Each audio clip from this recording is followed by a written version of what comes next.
Subsidi dalam penguatan kebijakan fiskal. Subsidi merupakan salah satu instrumen kebijakan fiskal yang dilakukan pemerintah dalam rangka menjaga pemerataan terhadap akses ekonomi dan pembangunan. Fungsi subsidi adalah melakukan koreksi terhadap ketidaksempurnaan pasar atau market imperfection di Indonesia. Kebijakan subsidi merupakan instrumen penting dalam mengelola pembangunan.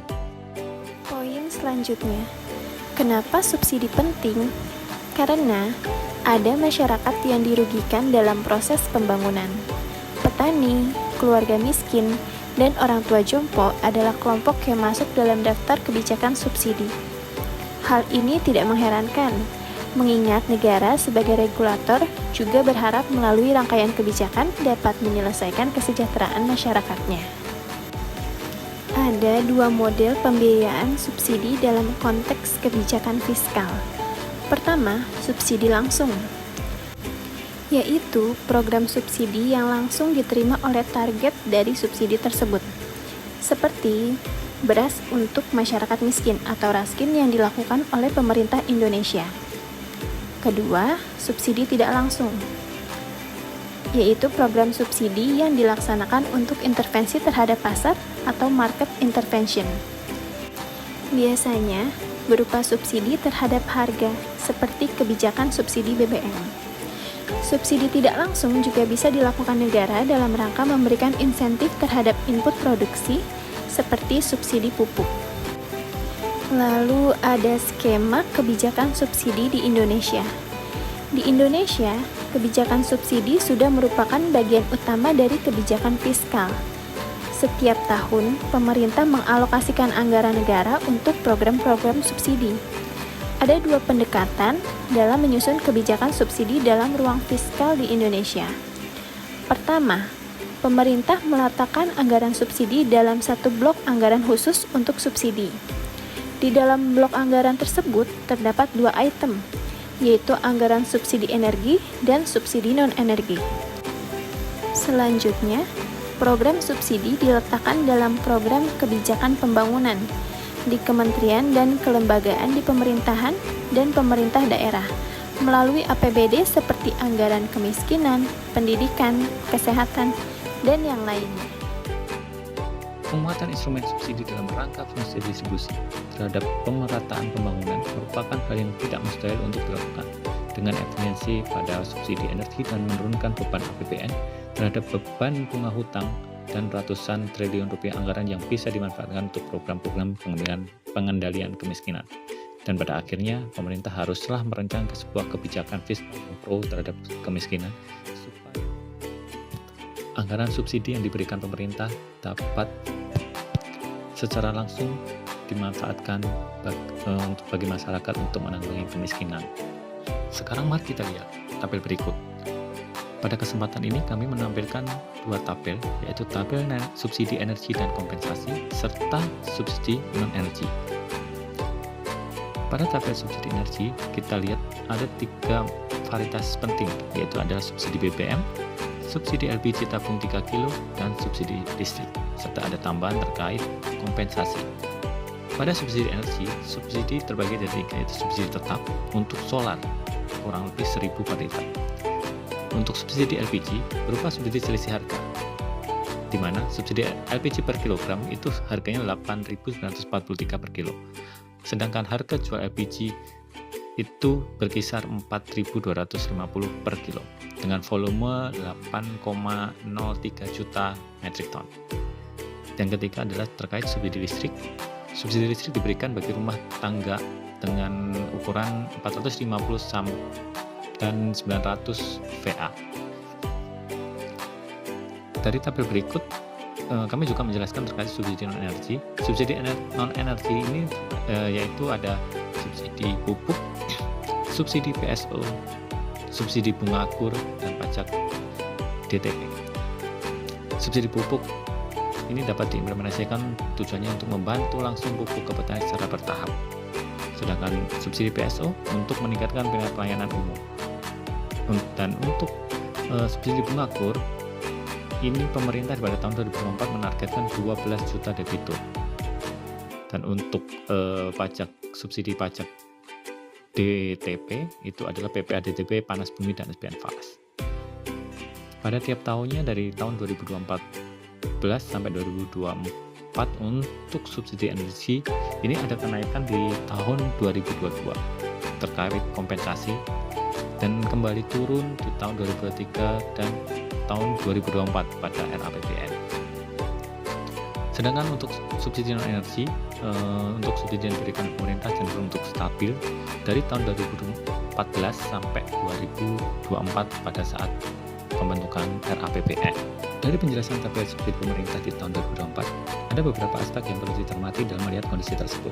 Yang pertama, kebijakan fiskal yang mengatur masalah defisit anggaran merupakan penyebab dari bertambahnya hutang negara. Untuk menutup defisit negara, pemerintah cenderung untuk meningkatkan hutang.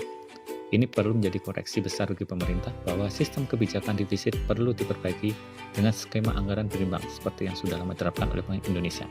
Yang kedua, membuka kembali masalah bantuan likuiditas Bank Indonesia atau BLBI karena setengah dari beban bunga hutang merupakan efek dari kebijakan BLBI.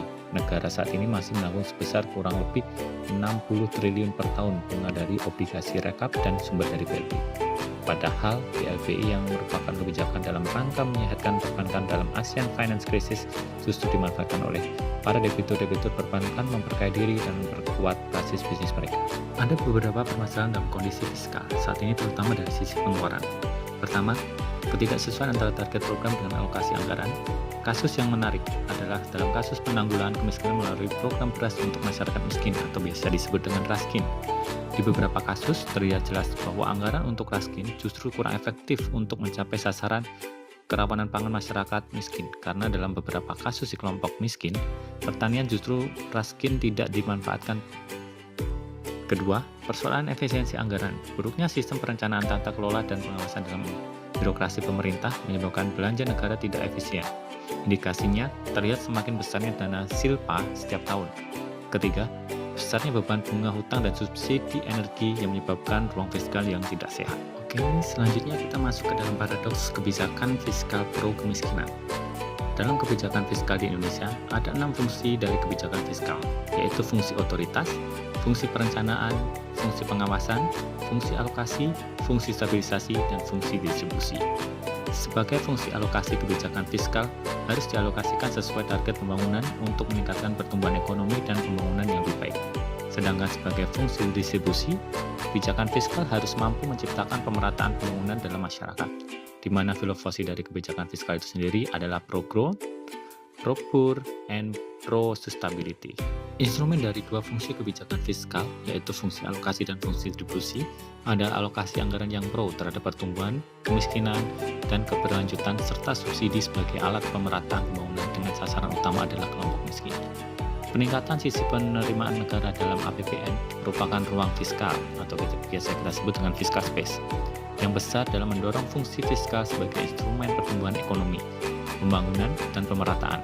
Tetapi persoalannya justru ruang fiskal selalu menjadi problema dalam sistem alokasi terhadap pengeluaran pemerintah.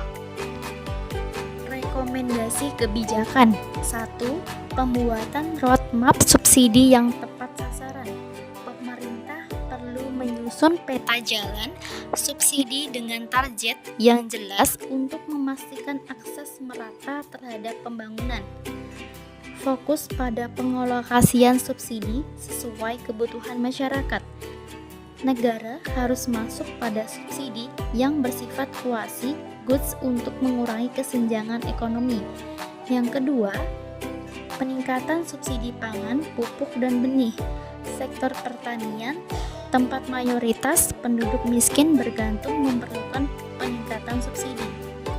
Subsidi ini di-input produksi seperti pupuk dan benih dapat memperbaiki ketahanan pangan dan mengurangi kemiskinan. Data anggaran tersebut dan kemiskinan di tahun 2005 sampai 2012, tabel ini menunjukkan perubahan subsidi energi dan non-energi, beban bunga utang, anggaran kemiskinan, dan jumlah penduduk miskin. Terdapat pengurangan penduduk miskin, tetapi beban subsidi energi dan bunga utang masih tinggi. 1. Peningkatan kapasitas subsidi untuk pangan, pupuk, dan benih. Sekitar 57,8% penduduk Indonesia berada di sektor pertanian. Sektor ini menghadapi tantangan besar akibat transformasi ekonomi dan pembangunan yang sering mengabaikan sektor pertanian. Subsidi ini menjadi alat penting untuk mengatasi kemiskinan di sektor pertanian. Pemerintah harus meningkatkan kapasitas subsidi pada input produksi seperti pupuk dan benih untuk mendukung ketahanan pangan dan kesejahteraan masyarakat miskin.